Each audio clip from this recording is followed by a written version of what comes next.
برطانیہ میں پاکستانی ریسٹورنٹ نے انسانیت کی خدمت کی اعلیٰ مثال قائم کر دی ہے۔ اس ریسٹورنٹ میں بے گھر افراد کو مفت کھانا کھلایا جا رہا ہے۔ مانچسٹر سے ہمارے نمائندے سلامت حسین کی رپورٹ دیکھیے۔ ایک متعدد اندازے کے مطابق برطانیہ میں اس وقت 3,20,000 افراد بے گھر ہیں۔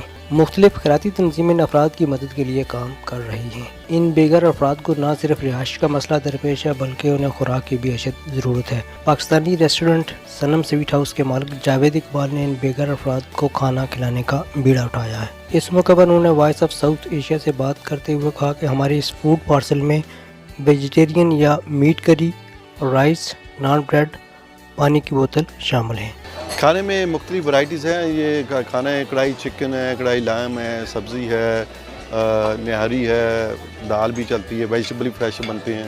تو جو مینیو ہے یہ چینج ہوتی رہتی ہے۔ نان وغیرہ، سٹارٹرز وغیرہ میں چکن ٹکا، ملائی بوٹی، سیخ کباب، ایسی چیزیں وغیرہ اس میں شامل ہوتی ہیں۔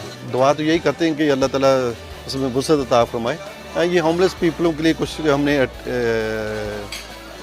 کانٹیکٹ کیا ہے، تو انشاءاللہ وہاں پر پیکٹ جو ہے نا میلز وہ ڈیلیور کریں گے انشاءاللہ۔ لوگوں نے ان کے اس اقدام کو سراہتے ہوئے کہا ہے کہ جاوید اقبال جیسے لوگ انسانیت کی حقیقی معنوں میں خدمت کر رہے ہیں۔ Salamat Hussain, voice of South Asia, Manchester.